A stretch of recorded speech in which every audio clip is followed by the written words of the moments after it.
Հիմա տեսեք, ես արդեն ուզում եմ հասնեմ մեր փորձակնությունների։ Մեր փորձակնությունների այս պահին բազմաթիվ դրանք մոտ 5-ն են,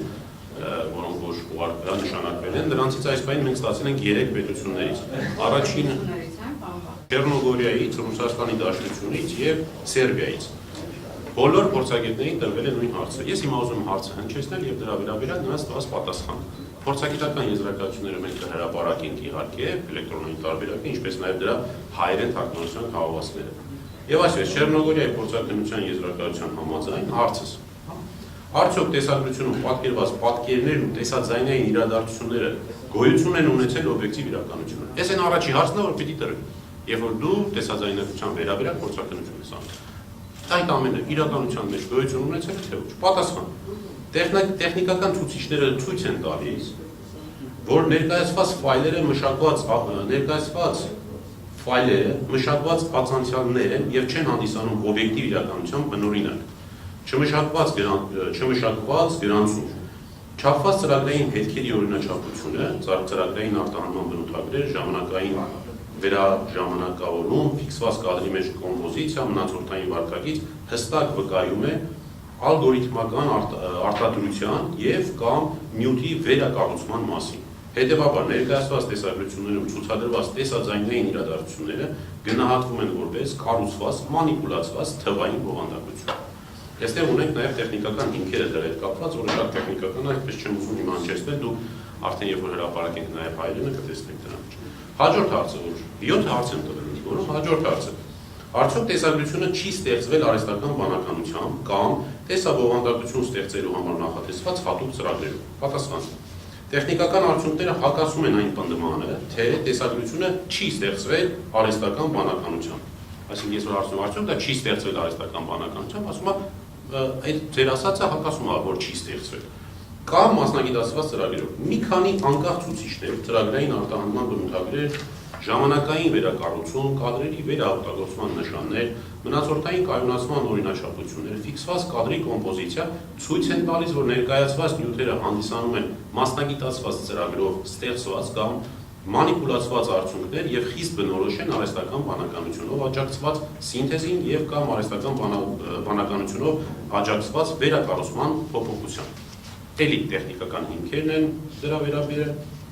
Հաջորդը արդյոք ձայնագրությունը եւ խոսքային բովանդակությունը չեն փոխվել, որտեղ եթե հիշում եք տեսաձայնագրության մեջ որոշակի ինչ-որ ձայներ կային, հարցը հետեւյալն է, արդյոք ձայնագրությունը եւ խոսքային բովանդակությունը չեն փոխվել։ Պատասխան. ձայնային խոսքը սինխրոնացված չէ տեսագրությանը եւ դրսեւորվում է հետարտադրական ժամանակային մանիպուլյացիայի նշաններ։ Կոնտեյների մակարդակով ժամանակային շեղումը, որը տված է նկարով, ինչպես նաեւ տեսաձայնային ժամանակային ոչ ստացիոնար վարքագիծը հաստատում են, որ ձայնը վերաժամանակավորվել, այսինքն վերասինխրոնացվել է տեսագրության նկատմամբ։ Եվ թվարկում է, որ 0.080 վայրկյանի տարբերություններն են, այսինքն կադրը, ձայնը իրար հետ չեն համապատասխանում։ Չորրորդ հարցը, արդյոք ձայնային միջավայրը, պայմանները կամ տեսաձայնագրման միջոցները չեն փոխվել։ Պատասխան. համակարգված ժամանակային շեղումները եւ ժամանակի ընթացքում փոփոխվող սինխրոնացման վարքագիծը վկայում են հետարտադրական մշակման մասին։ Օրինակ, արտահանում, վերախառնում, վերաժամանակավորում։ Սա հաստատում է, որ ձայնային հոսքը եւ ներկայացված իրական գրանցման շղթան ենթարկվել է փոփոխության։ Սրանք կեղծիքի մասին է խոսքը։ Էլի հիմքերն են։ 5-րդ հարցը. արդյոք տեսաձայնագրությունը պարունակում է տեսա եւ կամ ձայնային խմբագրման հետքեր։ Սա մասնավորապես նկատի եմ ունեցել մոնտաժման հետքեր, եթե օրինակ լիներ իրական նկարահանված որոշակի կադրեր, արդյոք մոնտաժի միջոցով կարող էին իրար բերել կպցնել։ Այո, պարունակում են փաստորեն հետքեր, ներկայացված նյութը պարունակում է խմբագրման եւ ծրագրային հետարտադրական մշակման բազմաթիվ հետքեր, մոնտաժ, վերարտահանում։ Դրանք ներառում են ֆիքսված կադրի մեջ կոմպոզիցիա, միատեսակ արտահանման բնութագրեր բոլոր հատվածներում, տեսաձայն ժամանակային համակարգված շեղումներ եւ ժամանակային վերասիմպլինգի նշաններ, գրեթե կրկնվող կադրերի գերակշռություն, կադրերն են նույնիսկ կրկնվում։ Էլի տեխնիկական հիմքերն են։ Արդյոք հնարավոր է նույնականացնել տեսագրությունում պատկերված անձանց։ Սա իմ 6-րդ հարցն է, որ բոլոր փորձագետներին տվել եմ։ Պատասխան. ներկայացած նյութից հուսալի դեմքային նույնականացում կատարել հնարավոր չէ։ 645-12 լուծաչափը եւ սեղմումը, ինչպես նաեւ տեսարանի բովանդակությունն ու կայուն մորֆոլոգիական ներողություն Բովանդակությունն ու կադրերի կրկնությունը չեն ապահովում անհատականացման համար բավարար եւ կայուն մորֆոլոգիական մանրամասներ։ Տեխնիկական բարելավումը կարող է բարձրացնել ընդհանուր տեսանելիությունը, սակայն չի ստեղծում բացակայող նույնականացնող հատկանիշներ։ Այսինքն ավելի հասկանալի լինելու համար, ասում է տեսագրության որակը հնարավոր է մի քիչ լավացնել, բայց այնուամենայնիվ անհատականացնող այն նշանները, որի միջոցով հնարավոր կդառնար անձին նույնականացնել, դրանք վերականգնել հնարավոր չի։ Եվ վերջին 7-րդ հարցը։ Արդյոք միջավայրի եւ տեսանելի օբյեկտների երկրաչափական չափերի վերությունը ցույց է տալիս, որ նկարահանումը կատարվել է նախապես կառուցված հատուկ ստուդիայում կամ դեկորացիա տարածքում։ Սրա նպատակն է, որ հնարավոր է դերասանների օրինակ օգնությամբ նկարահանումը տեղի ունեցած լիներ, որտեղ ինչ-որ այսպես պավիլյոն ստեղծեին, սերիալ նկարեին, կինոներ ինչպես են նկարում, փորձել են բոլոր հարցերի պատասխանները ստանալ, որ բոլոր անկյուններից ունենան հնարավոր կեղծիք է, թե կեղծիք չի։ Հարցից պատասխանը։ Ներկայացված արտահանված ֆայլերի հիման վրա հնարավոր չէ կատարել հուսալի երկրաչափական գնահատում այն մասին, թե տեսարանը ստեղծվել է հատուկ նկարահանման համար կառուցված միջավայրում, ստուդիայում կամ դեկորացիա։ Սահմանափակ լուծաչափը սեղմում եւ մի շարք հատվածներում ակտիվ պատկերի փոքրացված տարածքը սահմանափակում են ճշգրիտ երկրաչափական չափումների հնարավորությունը, մասշտաբ, ողմային չափեր, խորքային հարաբերություններ։ Հետևաբար, ստուդիա դեկորացիա վարկածը չի կարող հաստատվել կամ բացառել զուտ երկրաչափական հիմքով։ Այս բոլոր հարցերին մյուս փորձագետներն ըստ էության նման պատասխաններ են, բայց կան որոշակի տարբերություններ ըստ հավանաբար իրենց մասնագիտության խորացման։ Էլի տրված են տեխնիկական հիմքերը։ Հաջորդը, որ ուզում եմ ներկայացնեմ, Ռուսաստանի Դաշնության փորձաքննության եզրակացության էլի հարցերի պատասխանների հայերեն թարգմանությունն է, եւ հետեւաբար նույն հարցերն են, արդյոք տեսագրությունում արձանագրված պատկերներն ու տեսաձայնային իրադարձությունները գոյություն են ունեցել օբյեկտիվ իրականությունում։ Ես հիմա քանի որ հարցերը կրկնվում են, հարցերը չեմ կարդա, միանգամից արագ ներկայացնեմ դրանց պատասխանները։ Պատասխան գոյություն ունեն ծանրակշիռ գիտատեխնիկական հիմքեր պնդելու, որ տեսագրությունում ներկայացված պատկերներն ու տեսաձայնային իրադարձությունները տեղի չեն ունեցել օբյեկտիվ իրականությունում, այն տեսքով ինչպես ներկայացված են։ Տրված է հիմնավորումները։ Երկրորդ հարցի պատասխանը, մասնավորապես այստեղ այոյով ասում հարցը նորից կարդամ, արդյոք տեսագրությունը ստեղծվել է արհեստական բանականության կամ հատուկ ծրագրային ապահովման կիրառմամբ։ Պատասխան այո, տեսագրությունը պարունակում է նշանների համակցություն, որը վկայում է արհեստական բանականության տեխնոլոգիաների եւ հատուկ ծրագրային ապահովման կիրառմամբ ստեղծման մասին։ Էլի հիմնավորումները կան։ Արդյոք ձայնագրությունը խոսքային հատվածը ենթարկվել է փոփոխության, պատասխան այո, ձայնային հոսքը ենթարկվել է էական վերամշակման կամ ամբողջական սինթեզի։ Արդյոք ձայնային միջավայրը պայմանները կամ տեխնիկական միջոցները փոխվել են, այո, ձայնային միջավայրը եւ տեխնիկական միջոցները չեն համապատասխանում հայտարարված բնօրինակ հեռախոսային նկարահանմանը։ Հիմա տեսեք շատ կարևոր հետաքրքիր հանգամանք է ասեմ, որը հետագայում պատասխաններում եւս կերևա։ Տեսաձայնագրությունների ֆորմատը կամ մետատվյալներն այնպիսին էին, որ դրանք իբր կատարվել են հեռախոսով։ Այսինքն կեղծիքի մանիպուլյացիայի ծավալը այնքան մեծ էր, որ անգամ այդ ֆայլերի մեջ մետատվյալները խոսում էին այն մասին, որ իբր դա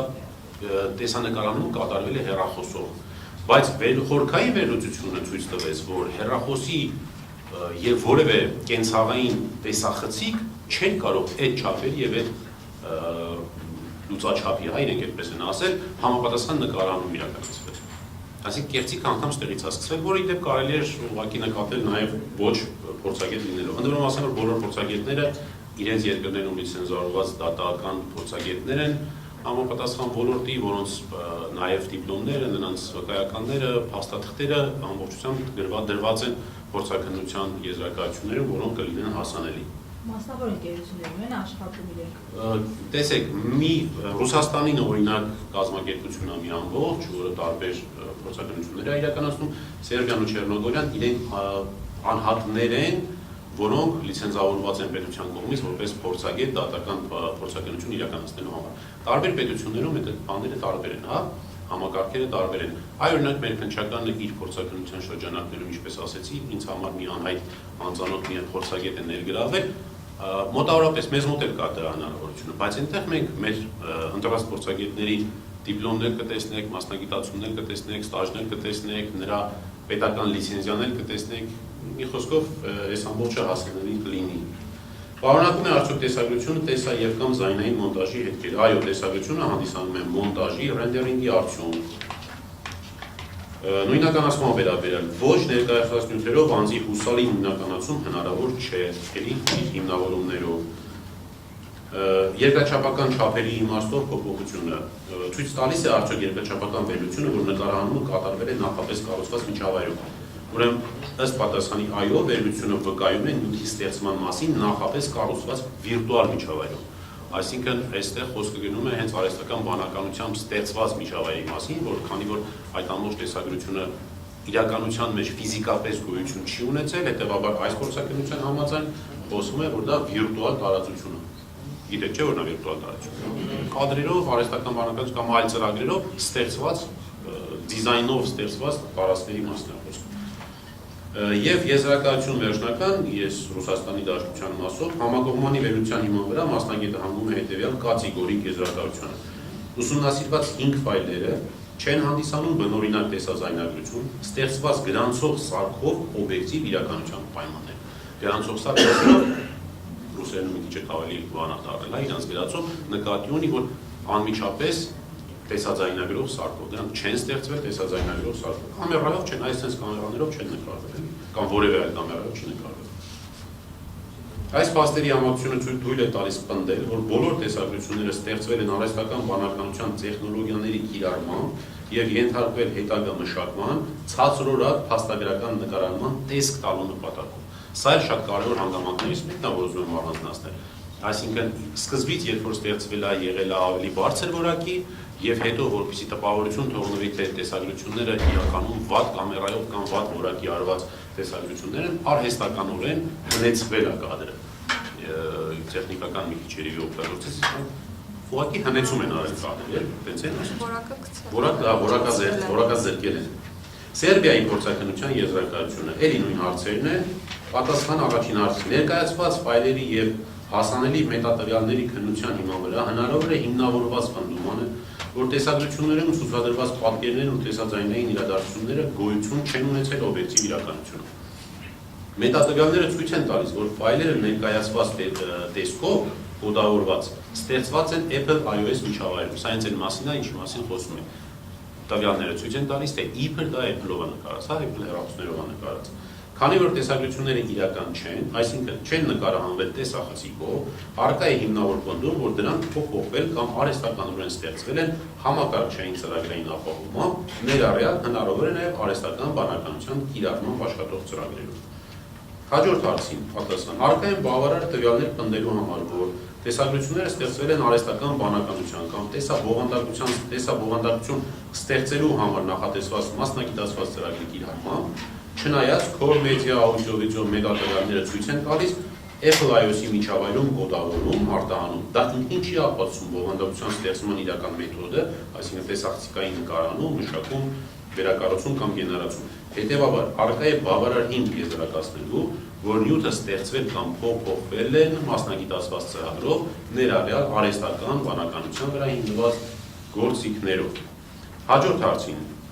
մետատվյալները ցույց են տալիս, որ քննության ենթարկված MP4 ֆայլերը կոդավորված ստեղծված են Apple iOS միջավայրում, ինչը կարող է համապատասխանել ֆայլերի արտահանման կամ վերակոդավորման պահին։ Տեսաձայնային սինխրոնիզացիայի նախնական վերլուծության ընթացքում ձայնային էներգիայի եւ կադրային շարժման 25 կադրվարկյան հարաբերակցությամբ հայտնաբերվել են մոտավորապես -0.20 վայրկյան, այսինքն 200 միլիվայրկյան, այսինքն շուրջ 5 կադր շեղումներ, որտեղ ձայնային ազդանշանը նախորդում է պատկերին։ Սա թույլ է տալիս հիմնավորված պնդումանը, որ ձայնային բովանդակությունը փոփոխվել է, թեպետ հնարավոր պատճառները կարող են ներառել նաև արտահանում, վերակոդավորում, ծրագրային մշակում կամ դեկոդերի ուշացում։ Տվյալների համակցված վերլուծությունը բավարար հիմք է տալիս պնդելու, որ ձայնագրությունները նախկինում ենթարկվել են մշակման, վերաձայնագրման կամ փոփոխության։ Հաջորդ հարցը, արդյոք ձայնային միջավայրի պայմանները կամ տեսաձայնագրության միջոցները չեն փոփոխվել։ Հաշվի առնելով, որ այս հարցը կապված է նախորդ երրորդ հարցի պատասխանից, որն արդեն հնչեցրեցի, եւ կարող էր այլ լինել նախորդ եզրակացության տարբեր լինելու դեպքում, ներկայիս հարցի պատասխանը ամբողջությամբ համընկնում է նախորդ հարցի պատասխանին։ Արդյոք տեսագրությունները պարունակում են տեսա կամ ձայնային մոնտաժի հետքեր։ Ամբողջ ֆայլը հանդիսանում է վերակոդավորման արդյունք, ըստ պատասխանի։ Սա հաստատվում է MP4 կոնտեյների կառուցվածքով, այնտեղ իրար FFmpeg, որը չի համապատասխանում տեսախցիկով ստեղծված բնօրինակ ֆայլերի կառուցվածքին։ քողարկված շերտի,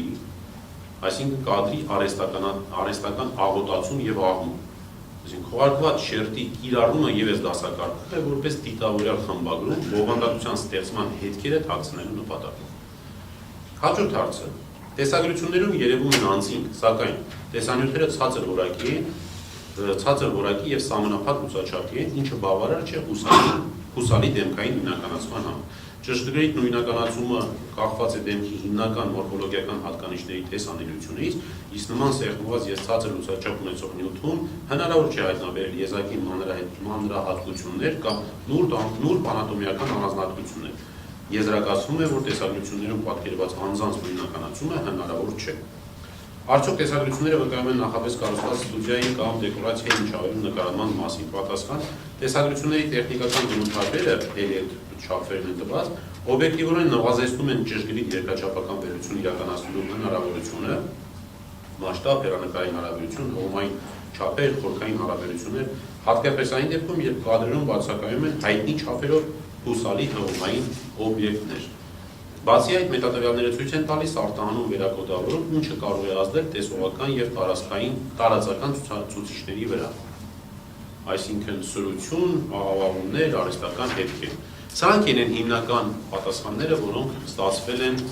նշված 3 միջազգային փորձաքննությունների արդյունքներում։